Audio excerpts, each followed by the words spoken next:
We thought it would be fun to do a video about the great Ocean Grove bathing suit controversy of the 1870s. So first let's take a look at what swimsuits looked like in those days. Here's a group of people in the 1870s on the beach in Ocean Grove. The ladies' bathing suits are like full-length gowns.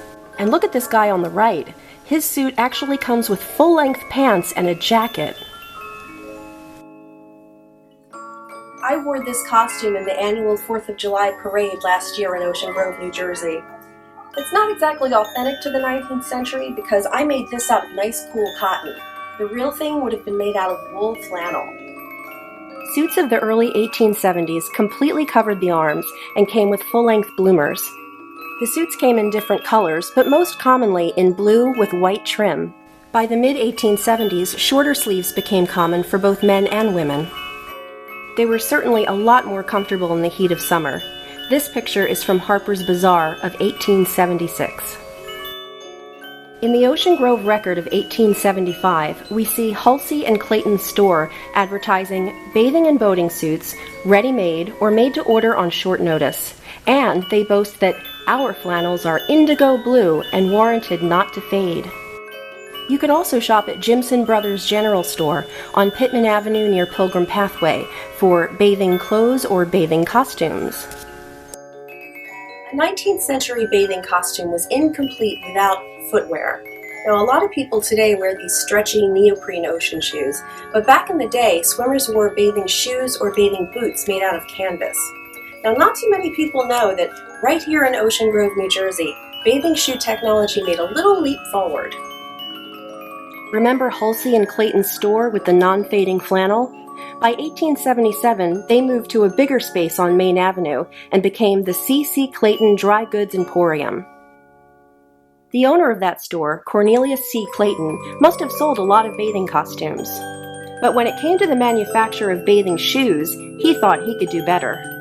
He decided to tinker a little, made some bathing shoes himself, and on July 17, 1877, he was awarded a U.S. patent for improvement in bathing shoes. Here's the drawing he submitted to the patent office. He describes the shoe as being made of canvas cloth with a cork sole. He went on to advertise it as the celebrated CCC bathing shoe. They probably look something like this pair of Victorian-era bathing shoes that we spied on eBay. If you came to Ocean Grove on vacation in the 1870s, you could either buy a bathing costume or rent one. And by this time, there were bathing pavilions on both ends of Ocean Grove Beach. Joseph Ross owned the pavilion on the north end, and Mr. T.W. Lilligore's pavilion was on the south end. Both pavilions offered changing rooms for rent by the day, week, or season, and swimsuits were advertised as woolen suits to hire. In 1877, someone complained publicly that if you swam at Ross's pavilion, the suit you rented might be of a, quote, rather antiquated pattern and missing a few buttons, which led to Lilligore advertising that his suits were brand new. These two pavilions were competitive throughout the 1870s, 80s, and 90s. They kept trying to one-up each other. In 1879, a Mrs. Carmichael from Baltimore complained that the changing rooms at the Lilligore were ridiculously small. She described them as being furnished with a bench, a pail of water, a towel, and a few nails.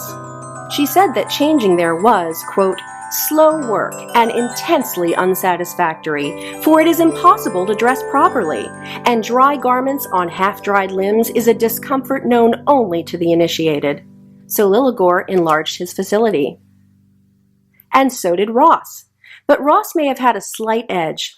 As early as 1877, Ross was providing robes, combs and brushes, and a looking glass in every changing room. But Lilligore may have won in the handsome lifeguard category. In those days, lifeguards were called bathing masters. And in the summer of 1877, someone said that the bathing masters at Ross's pavilion were, well, homelier than the ones at Lilligore's. Poor Frank Morton and Samuel Haven. Well, fortunately, somebody jumped to their defense in the newspaper and said, sure, our lady friends could not have meant the patient, pleasant-faced Sam, who never tired of taking them in and out of the surf, nor could they have referred to Frank, for his wife knows better. So what about that controversy I mentioned? In the 1870s, Ocean Grove was the setting of a passionate public debate about what they called the bathing question. Some folks had started complaining about certain other folks wearing their wet bathing suits on the street. Parading public avenues in scanty and bedraggled costume was how one person put it. Here's something to keep in mind. When Ocean Grove was founded in 1869, the town was essentially a big collection of canvas tents. People came to attend the Methodist camp meeting, sitting on benches in the open air for religious services and kind of roughing it. And when they went for a swim in the ocean, they would just wear their wet suits back to their tents and change there. In fact, some people had separate tents next to their sleeping tents solely for the purpose of changing out of wet bathing suits. It was a very relaxed atmosphere. But just a few years later, Ocean Grove was turning into a full-fledged town with permanent buildings including hotels, shops, and houses. By this time, people started to complain about those brazen souls parading through the streets in their dripping wet wool suits. Some people wrote to the Ocean Grove newspaper complaining that they especially didn't need to see fat or elderly people in bathing suits. Now that shows us that in the 1870s there were jerks in Ocean Grove. The wet swimsuit crowd argued that Ocean Grove had always been a place where one didn't have to worry about being fashionable. Why did that have to change? Here's where the bathing pavilions came into the argument. Because the changing rooms existed, people argued there was no reason to walk home in one's bathing suit. The wet walkers argued that it cost 10 cents to rent one of those changing rooms, and that was a lot of money for some people. Besides, they said, some of us still have changing tents at home, so why pay? Then folks argued that the bathing pavilions provided important services to everyone on the beach, not just those who rented changing rooms. Services like bathing masters and lifelines. Lifelines were long ropes that were tethered to a series of wood posts and extended several yards into the ocean. Bathers would hold onto the ropes for safety as the waves rolled in. So some people thought if a bather wasn't willing to pay 10 cents for a changing room, they should at least give 5 cents to the bathing masters. There was even a name for people who wouldn't pay. They called them deadheads. Then a physician chimed in, saying, No, it's not that. Anyone walking through town in a wet bathing suit was putting the entire community's health at risk. They could catch cold and then spread it to others. In the Ocean Grove Record, he urged all bathers to remove their wet suits as quickly as possible and rub the body with, I quote, a coarse towel or flesh brush. A coarse towel. That sounds delightful. And what is a flesh brush, I wonder? Is that like a loofah? By 1880, it was officially against the rules to strut around town in your bathing suit. And in that summer of 1880, Ocean Grove police stopped 91 people for that very infraction. Now, I don't know what the punishment was, but 11 years later, in 1891, the Camp Meeting Association passed an ordinance to prevent vice and immorality. It stated that no person shall swim or bathe in the waters without being properly dressed, and violators would pay $20 for each offense. People outside of Ocean Grove were aware of its strict bathing suit policies. Here's a cartoon from the Illustrated Police News titled, Bathing Dress Censorship at Ocean Grove.